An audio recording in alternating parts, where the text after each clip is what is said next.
All right, guys, so let's really quickly talk about Amazon FBA versus Shopify, okay? So there is a lot of debate of which one's better or which ones you want to get started into, and I hear a lot of people trying to figure out which model suits them better, and I just wanted to quickly try to shoot an unbiased video, right? I've done both of these. I just wanted to kind of quickly run through pros and cons of each, my take on it, and, let's just break those down, all right? So Shopify, all right? So you don't need a lot of capital to get started. You're basically creating an online storefront, okay? And you have different product listings in different niches. Sometimes your store is completely centered around one. Sometimes you're making what is called a general store, so you're putting all sorts of different products. So really what you end up doing in this, though, is that you are only paying for your Shopify monthly fees, as well as you're paying to run Facebook ads to try to promote these products, okay?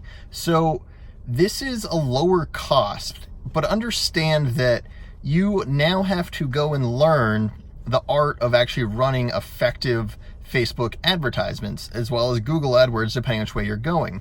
So that learning curve can be steep, all right? So it's a complex formula. Facebook is an incredibly powerful tool, and we talked about, just briefly what you can even do for your Amazon FBA business with that.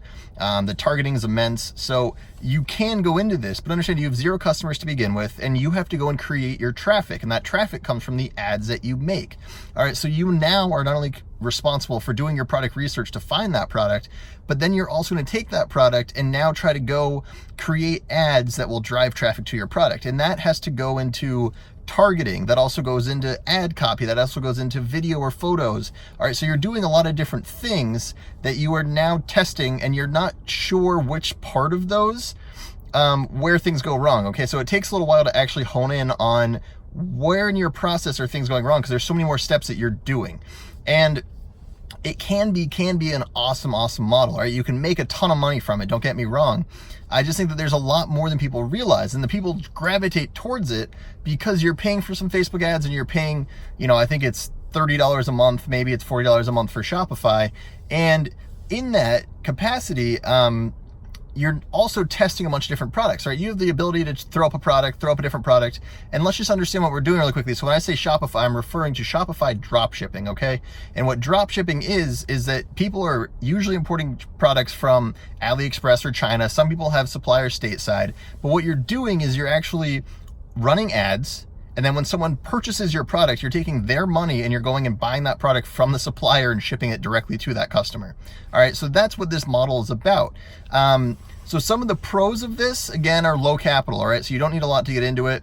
The other pro is that you're able to collect your customers, once you start getting them, their email addresses, their information right out of the gate. All right, Amazon doesn't allow you to collect email addresses, but the advantage with Shopify is now you have a way to contact them moving forward in the future, and you have a direct line to them. So the next time you have a new product release, next time you have, you're doing some promo, you're doing something, you can reach out to your customers directly, which is an awesome ability to have, all right? So those are 2 of the things, but you're also creating all the traffic, all right? So that's one of the cons. I think the other con of that is that, it's, you have to create the traffic, right? So you have 0 customers to start. You're creating traffic via Facebook ads, via Google AdWords, trying to build up basically a brand from scratch on social media and drive people and have them interested enough in your product to click on that. And then you're looking for an impulse purchase, okay? So you can pixel them, you can retarget these people that actually come to your Shopify site, and you can run ads to target them again. But, it's one of those deals where you need to have a lot of these technical skills in the background running, as well as the ability to be a marketer and run ad creative and create videos and have text that people are actually going to draw them into. So it just takes time to learn these skills, and they're all great things to have, don't get me wrong. But when people say it takes a little bit of cost, here's the issue with that for me is that, yes, it's true, there's a lower barrier to entry, but as soon as you actually enter this, right? So we said we're running ads to get traffic. And if you need traffic to continue selling things, then you need to constantly be running ads. And this, to me, ends up being a huge expense, because you're going to test so many different products. You're going to test so many different ads and ad sets, and then the actual, copy and the other things on there to get something right. And when you get that one winner, you're going to try to scale it. But the one thing about Shopify stores is that you're usually trying to catch trending products, okay?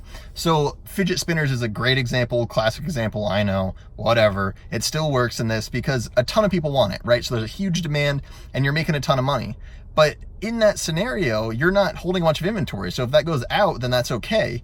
But my whole point with saying this is that your life cycle of your products typically on Shopify is much, much shorter, just because it's in this trending window, all right? So people only want something for so long. Well, it's cool. Well, it's like hot, right? And then either a ton of competition comes in, and it gets saturated, or that trend slowly fades out.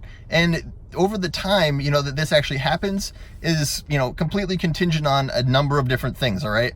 But let's really quickly shift gears. Let's talk about Amazon FBA. All right, so if I'm looking down, I'm looking at notes on my phone. So here's the deal. Amazon FBA, okay? Amazon FBA is fulfillment by Amazon. And if anyone else has been on this channel before, then you already know that this channel is primarily about Amazon FBA. And what you end up doing, though, from a very, very basic overview, if you aren't familiar, you end up purchasing a product that is, private labeled to you, and then you ship it to Amazon, an Amazon FBA warehouse, where then they actually will store it for you, package it, ship it, take care of a lot of different things, handle customer service. There's numerous things you can do on their platform. But here's the biggest catch, okay? And that is that, so Amazon Prime has over 100 million members, okay? That was the last time that they really disclosed a lot of their data, and that was in 2018. But 2 out of every 3 American households have Amazon Prime. So why I say this is that is traffic that is going to Amazon all the time, all right? So this is a huge, huge deal because you don't need to necessarily run Facebook ads right out of the gate. You don't need to be a perfect marketer.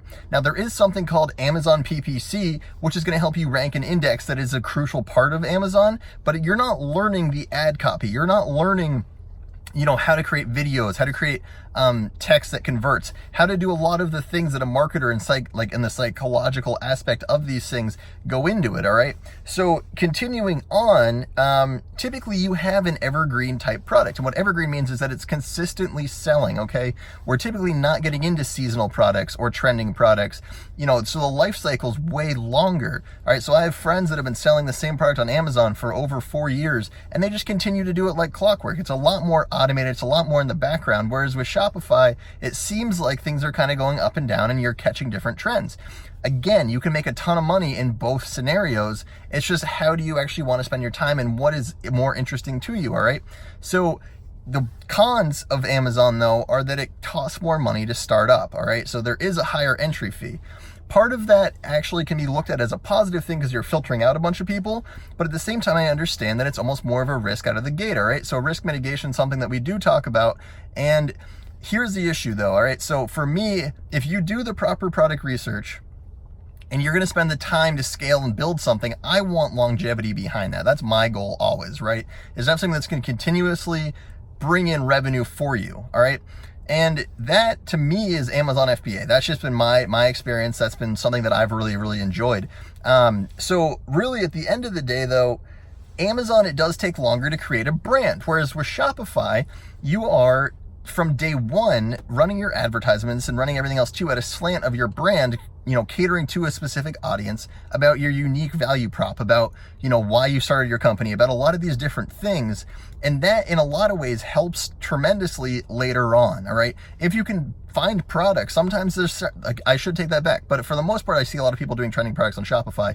You can do, longer term products. It just, you don't see as much of that because it takes a lot longer to build that up.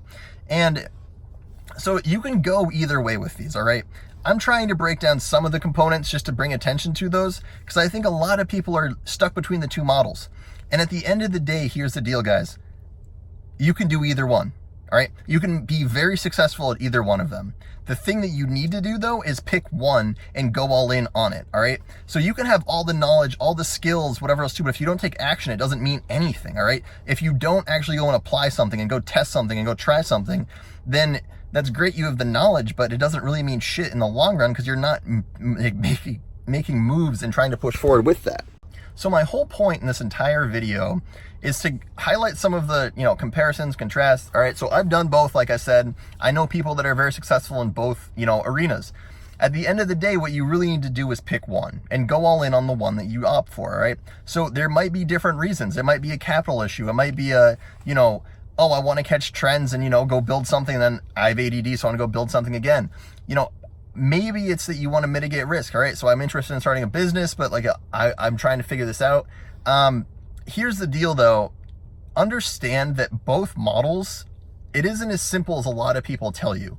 It isn't as simple as a lot of gurus will tell you that, oh, you know, this one product is gonna make me this amount of money. And they do that in both arenas. All right, they do it on Shopify, they do it on Amazon FBA. The fact of the matter is, anything you go and do, any business is going to pay you like a business if you treat it like a business. And that business requires skills, all right? It's not as simple as just, you know, following this A to Z, you know, process and going up and throwing up a product. There's a lot to it. And I strongly suggest people that are starting out and beginning to go into Amazon FBA for this one reason. Because you are going to spend so much time and so much money trying to master Facebook ads. It won't even be about the product. Where people get hung up is not the product, but how to actually run those ads, how to convert those people. And eventually that's a skill set that you need. But what Amazon FBA allows you to do is, yes, it takes more capital, but once you put that in, your returns can be ridiculous if you do it with a followed blueprint and with a mentor and do it the right way. Don't just try to piecemeal things together. I did that, I lost a ton of money. But what Amazon does for you is then you have capital coming in and you have this revenue stream that then you can then start taking some off, which you're reinvesting by learning Facebook ads.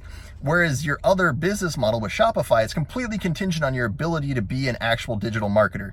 And that is a hard skill to learn. It takes a long time, and it's taken me a long time to even figure out where I am at now. So I just wanted to highlight a couple of these things and bring it to your attention, because I know I see people going back and forth. I see people trying something and they'll go like build a Shopify store, you know, stay at it for like a month and they're like, oh, this doesn't work. You know, it must be the product. Let's pick something different. And sometimes it's the product, but a lot of the time too, I feel like it's not the product. It's actually them positioning it, how they're running their ads and how they're running their campaigns and how they're trying to go about, you know, appealing in the marketplace, because that's the biggest thing with this, right?